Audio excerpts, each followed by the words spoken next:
Three saltwater fishing beliefs that we believe to be true that were completely wrong. Hey, everybody, Joe Simons, like diamonds, Hey, and Luke Simons. like diamonds. So, this is going to be a good one that we wish someone had shared with us. And these beliefs, some came quicker than others. Before we get into it, though, I want to talk about the fishing school. That is something that is been available to our insider members. Many have gone through it. It's interactive. It's updating constantly, meaning it's getting smarter and new content is being added. And it really is 20 plus years of some of the stuff we're talking about today on a whole nother level of showing you on the water how it works. If you're an insider member, please, please, please go through it. It could change your life. I mean, even the testimonials, and they're like, holy smokes, this changed so much of my beliefs. This simplified so much for me. I'm catching more fish than ever before just through going through the fishing school. If you're not a member, one, what the heck are you waiting on? Two, we want to give you some limited access to it. We're going to do something kind of wild for a limited time where you can go see some of the fishing school. And that's by going to saltstrong.com/school. So you'll see where you can opt in and get some access to it. It's our way of putting our best foot forward to earn your trust so that you will hopefully sooner than later join us and the 60,000 others in the private insider club. So, all that being said, make sure to go check out the fishing school. Otherwise, let's get into this podcast episode. So, Luke, we were bass anglers in Central Florida, and that teenage years, we made that transition over to inshore saltwater fishing. We were on the struggle bus. What was kind of one of those first beliefs that we had that turned out to be completely not true?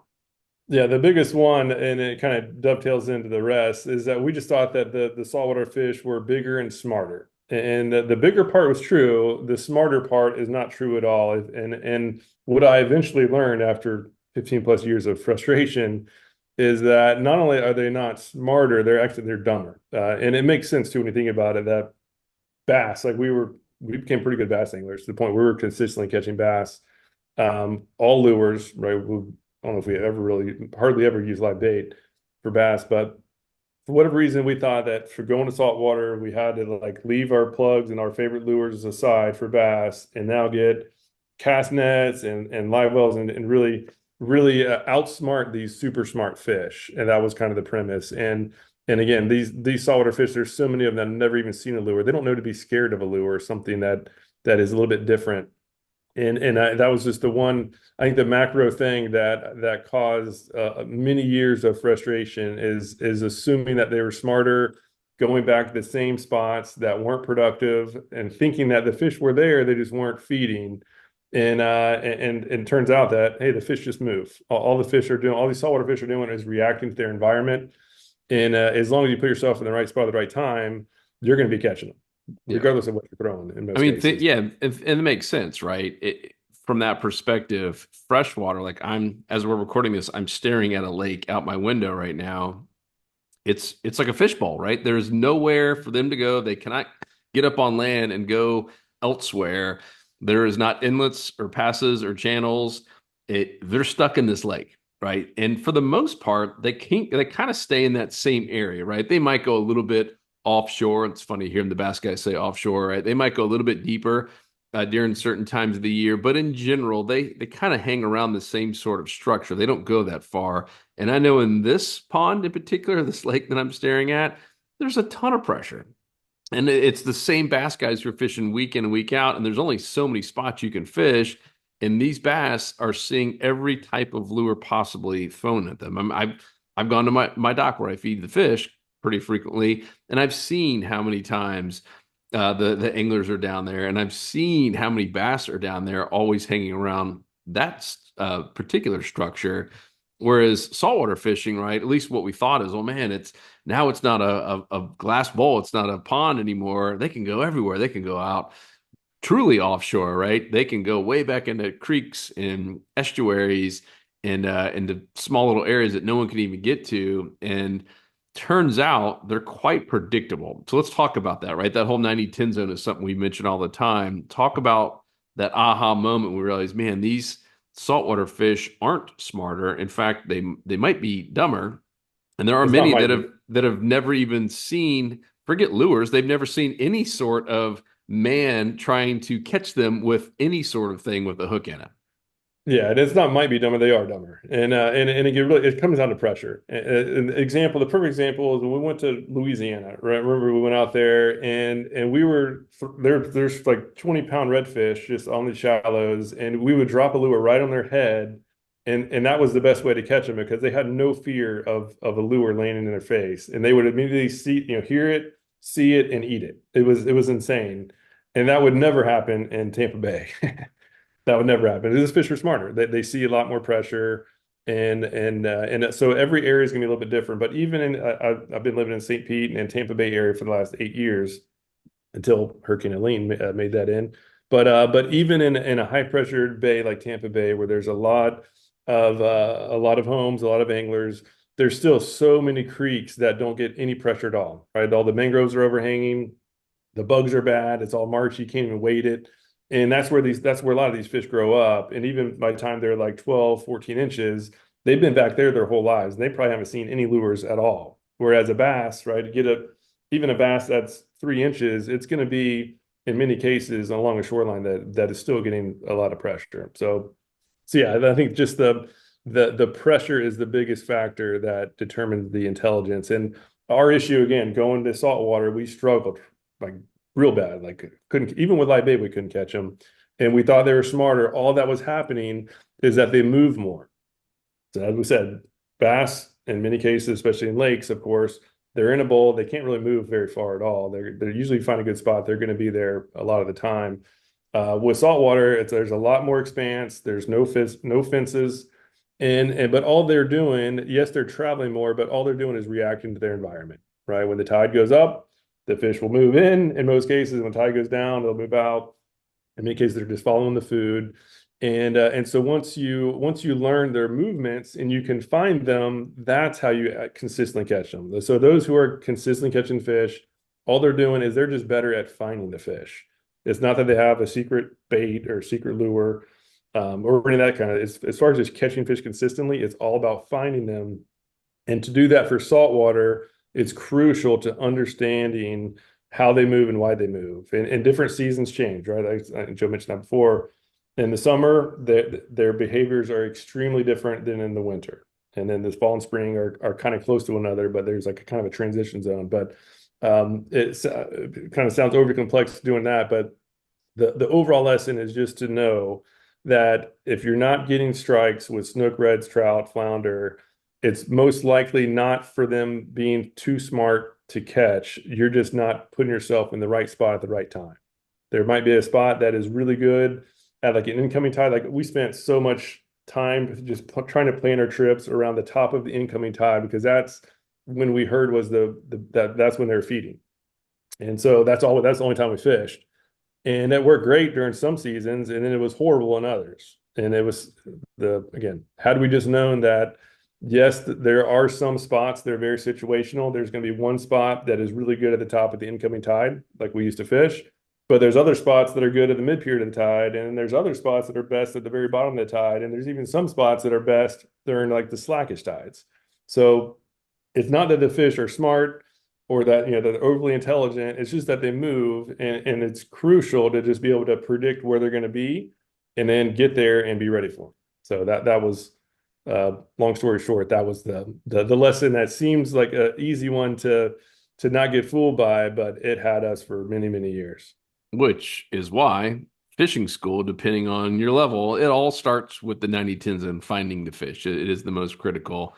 And I think along those lines, before we go into false belief number two, was you mentioned the seasons. And I remember for years we didn't fish in winter. Once again, we just assume, man, these fish are smart. They're going somewhere no one could find them. And, it turns out that was one of the better times. It was almost like shooting fish in a barrel once you could find them, once you could find that 90 10 zone. And it was not the same areas that you caught fish in July and August and September. Yeah, yeah. The summertime. So the summer that was when we did best. Yes, we certainly got skunked a lot. Going out there catching nothing. But summer the fish are more spread out, so it's easier to find them. But when you do, there's not going to be as many. You have to kind of keep moving. At least in most cases, right? And when it gets really hot, it changes. But when it's really hot and really cold is when the fish are most predictable. And most importantly, that's when the fish are going to be in packs where if you find them, you're not catching one or two, you're going to have a field day. And so, yeah, those winter days that when the fish are, in my opinion, most predictable and most fun to catch because they really are biting throughout the entire day. Those are the days that we totally missed because we just assumed we struggled in the winter. We weren't catching fish at our normal spots, right? Our summer spots didn't work in the winter time. Hindsight, that's pretty obvious, but for many years we just assumed that we weren't catching fish in the spots that we do good when we fish in the summer months, so they just must not be feeding or they have lockjaw. I remember we used to use that word lockjaw a lot. Yep. And I think that is a term that I at least never personally use anymore because even on the worst days, there's going to be some fish that are feeding. It's just where are they located, right? What uh, based on the conditions, what's happening, and then okay, based on the fish, um, the fishes, how they feed and how they react to either cold or warm weather. And once you know that, you can really start pinpointing their location, and that's when you start consistently catching them. And yeah, just I'd say just don't overthink their intelligence because they're not doing algorithms in their head. It's just a quick am I scared or am I not scared? And then does that look like an easy meal that's worth going after? That's all they're thinking. What does real estate agents say? It's all about location, location, location. So, number one, as we just went through there, the false belief is that saltwater fish are smarter than freshwater fish, or smart in general. They're not. They're pretty predictable. They're just reacting to their environment. So, number two kind of ties in with that. Because we thought they were smarter, we went in thinking that, oh, you had to use live bait. And, in Texas, a little bit different. My wife and I lived in Texas for quite a few years. And it was interesting there, people didn't use live bait like they do here. Like, if you're trying to start a cast net company, don't do it in Texas, do it in Florida. The Floridians, for whatever reason, I don't know if it's because as their grandfather told them or an old fishing magazine or whatever, but there was this false belief that you needed live bait because these fish were so smart and that was the only way to catch them. Is live bait bad? Absolutely not, but it is also not needed. So that was a false belief. I mean, for years, right? We missed some of the best bites. We wouldn't even go wet a line. We wouldn't even try to catch a fish on lures because we just didn't believe it was possible. That was a massive, massive false belief that cost us dearly. Yeah, and just all the time wasted on just cleaning the boat afterwards because we literally wouldn't fish until we had live well full, like totally like blacked out live wells, we called it. And I was probably weighed about 100 pounds through high school, and I was throwing a 12-foot net like an idiot. And like my back is I'm sure a lot of the pain I have in my back is due to all those hours lugging that big old cast net around. That and your Costanza wallet too. You Yeah, the Costanza. Yes. didn't help. Who doesn't have hard candy in their wallet? I don't understand. Makes total sense. But but yeah, so and it really dovetails into the prior one where again we were struggling, we weren't catching fish when we tried lures. So hey, okay, like we know this is a good looking spot. So we know the fish are here and they're just smarter than us. So let's go get live bait. That was like the trail of thought. And again, the live bait didn't fix it. And if anything, that reliance on live bait prevented us from actually getting good at understanding where the fish are going to be. Because when you have live bait, you can't travel around as much, right? First of all, you have to waste the best time to fish. In most seasons, the early morning twilight, we would be chumming up bait as the sun's coming up, right? We're throwing the cast net. And that's what we should have been throwing, like ripping topwater plugs and fishing like a mile of shoreline and knowing exactly where the fish are. So yeah, the reliance on live bait does more harm than good for most fishermen. Obviously, once you're a guide, like once you're on the water, if you're lucky enough or fortunate enough to be able to get on the water, 3 to 5 days a week, and you know exactly where the fish are going to be, and you take live bait to those spots, you're going to catch a ton of fish. I mean, that's why guides catch so many fish consistently. They know where the bait is and they know where the fish are. But even many guides will, that we've fished with quite a few of them will say, man, I wish we could just throw lures, but it's Yeah. not so much just because live bait works. It's because my customers, I don't trust four people that don't fish much to all be whipping lures. He's like, it would be an insurance nightmare and everyone's getting hooked in the face and ears. So that's also part of it. Yeah, live bait will bridge the gap between those who are good casters and those who aren't, because the bait does the work. But if you simply, again, and the fishing school covers all this. So the fishing school goes through the most efficient casting technique to get distance and accuracy with minimal effort, right? If you're tired after even a whole day of casting, you probably might want to work on the technique, kind of like golf, right? If you don't have the right technique, it's more laborious and the results aren't as good. So it's good just to take some time and make sure that your form is good. So Fishing School covers all that.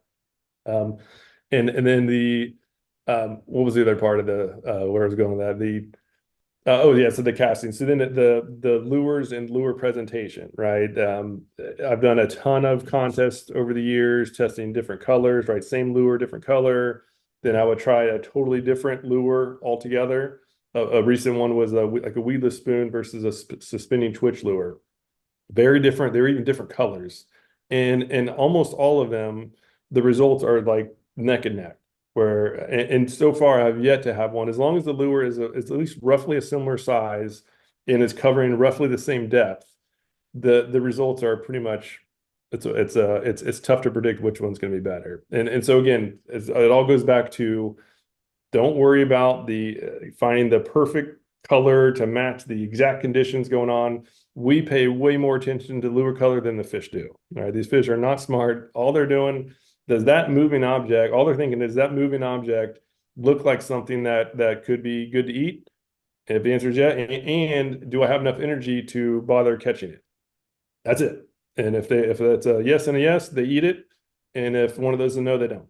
And so again, I think that just so many of us, and I know so many of us overcomplicate things because that's what we did. Like I had my freshwater tackle box that was huge and overflowing, and I had my saltwater tackle box that was huge and overflowing, and I still have. Again, I'm embarrassed on how much money I spent on lures over the years. But yeah, it's all that was not needed. I just wish I put just a fraction of that energy I thought about lures into learning fish behavior. It would have been way more productive. So that's kind of the purpose of this podcast, just to make sure that you're not doing it the hard way like we did. There's the information's out there. Just take a little bit of time to learn the fish behavior, and everything else is so much easier. And even if you don't get help from us, please get help somewhere. No, Exactly. no, all serious. Yeah, the fishing school does cover all of this stuff. And those are the first two so far. The third one, I'll kind of start it off with this story that I still remember very vividly. So in Winter Haven here, we live on a little lake, and I had some dock guys out there helping build this dock. So our old one had fallen apart, and I've been fishing with Luke that day. We were targeting some pretty nice redfish, like upper slot and even a couple overslot redfish. And I went down to the dock where I have a little spigot there, and wash all my tackle off with some fresh water. And sometimes I make a few casts in the lake too. And the guys had seen me, and they saw what I was washing off, and it was 2,500 series spinning reels and 7.6 rods. And one guy, he's like, "Oh, what are you doing? Catching bait with those things?" Because he knew who I was Salt Strong, and I was like, "No, man, we're catching pretty big redfish." And they were like, they didn't believe me, and they're like dying laughing. And I was like, "Come here, let me show you what we caught today." And I'm showing a couple of the redfish pictures, and they literally didn't believe it. There's no way you caught it on that rod and reel. Like in their mind, that was literally impossible to catch an upper slot redfish on a 2,500 reel and 10-pound braid and a just 7.6 kind of a medium slash rod. They did not believe it. And I, went on to tell them this false belief where I'm going with this is like, man, we used to think that you had to, go elephant hunting. And what if we caught that 45-inch redfish? And even then, that couldn't be landed on 10-pound braid, stuff that, once again, we did not believe. It was a false belief. And we wasted so much money and time fishing, like going elephant hunting when we didn't have to. So, false belief number three is just that we thought you had to go massively big on all the tackle, rod, reel, line, just because of that. What if we caught that, state record fish, right? Yeah, bigger fish don't always equal bigger equipment. And again, it really comes down to just finding the fish. And especially a lot of like growing up bass fishing, it was most of the biggest fish were caught like right next to structure. And so you have to like really get them out. And they're really good about getting back into it.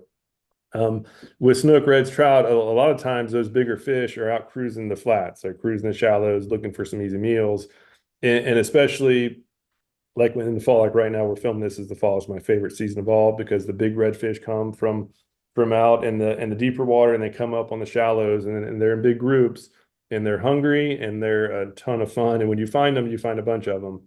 If you don't find them, you catch none. It's a feast or famine thing. And so it's basically whoever can cover the most water the most efficiently is going to catch the most fish because you're going to find them. It's literally just basic math. And and I was shocked. So I got some spin rods behind me. I was shocked at how much better the casting performance is when you simply just go down to some thinner line. We bass fish a lot, saltwater. In our opinion, it was a minimum 20-pound test, minimum.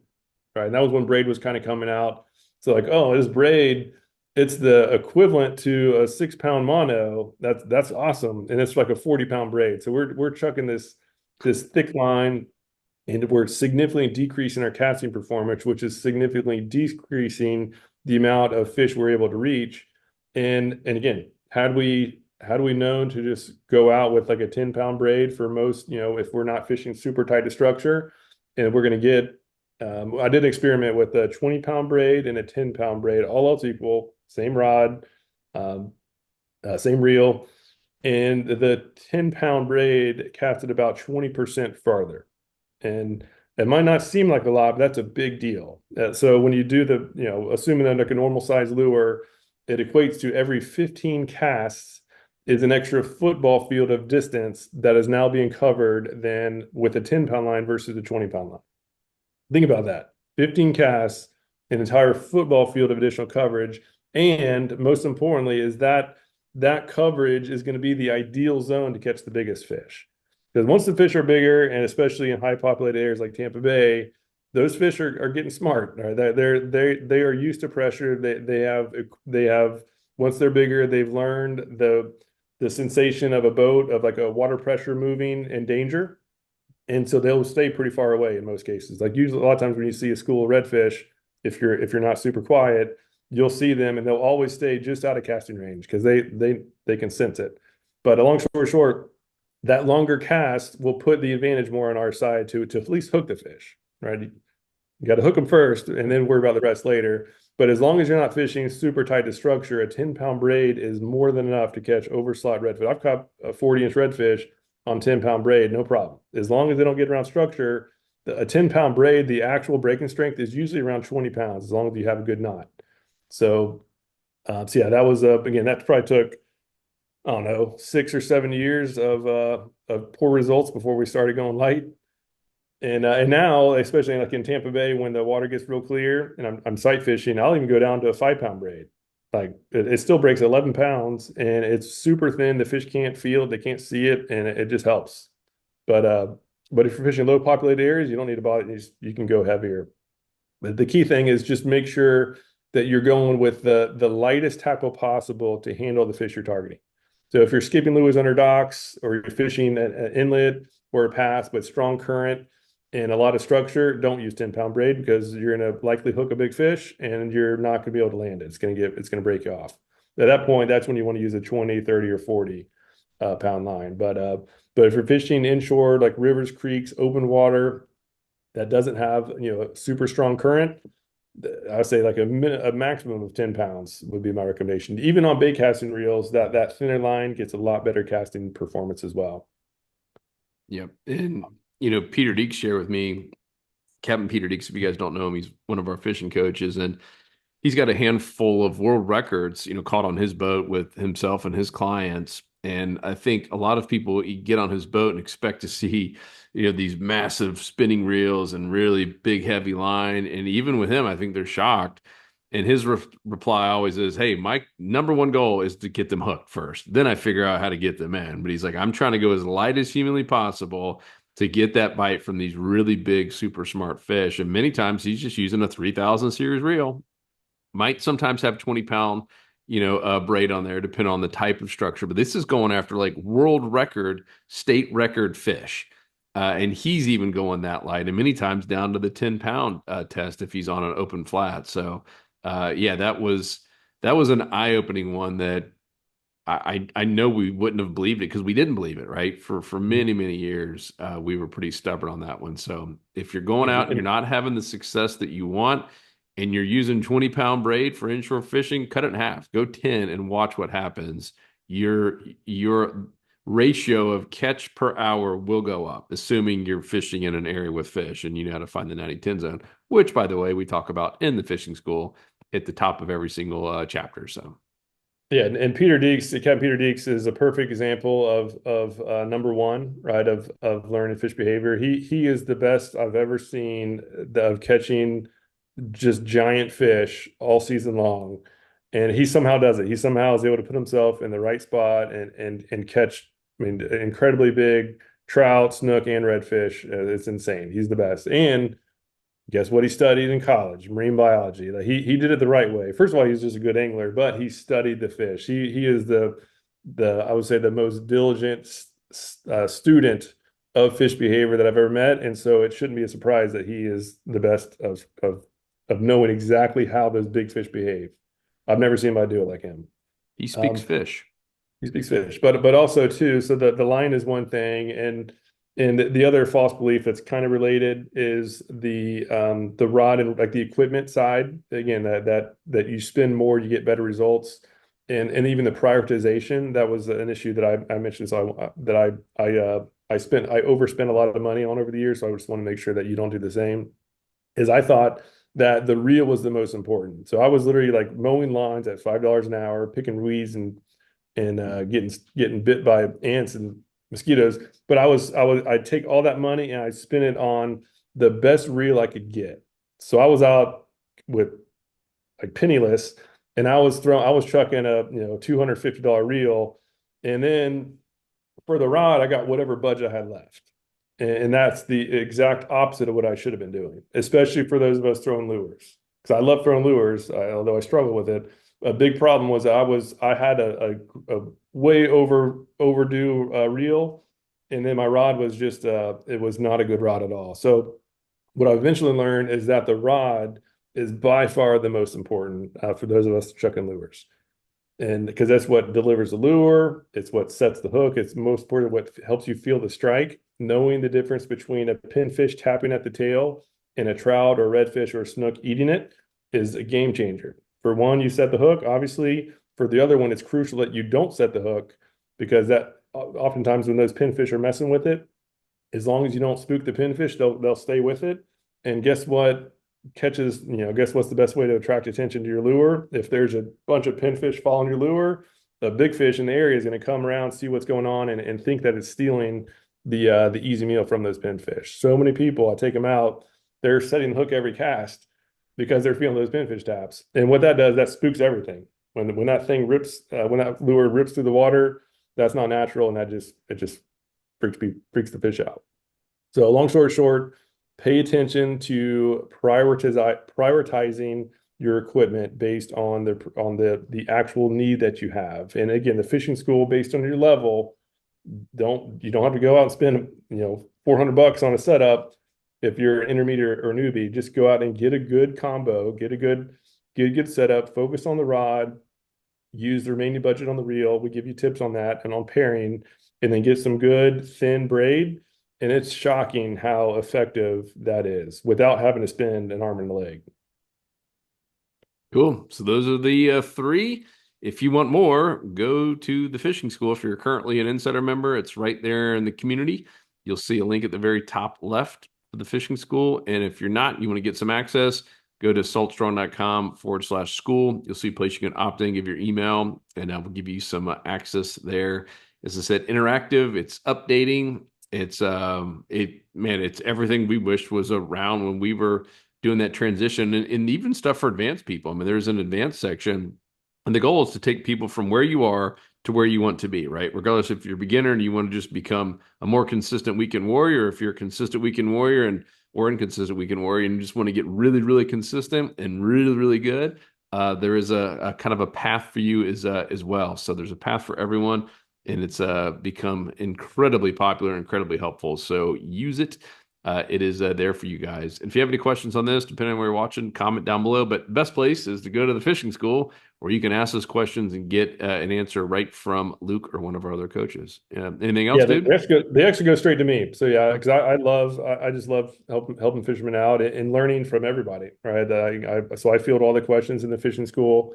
So yeah, as you go through it, any questions at all, there's sections for the equipment, even the knots, right? We go through positioning and approach, which a lot of people overlook. That's what actually causes a lot of people to fail. So yeah, we have lessons on all the key aspects, and we'll grow it as needed. So ask your questions, and then that'll help us add more videos wherever there's any gaps. Cool. All right, guys. We'll see you over there. We appreciate your time, and we'll talk to you on the next episode.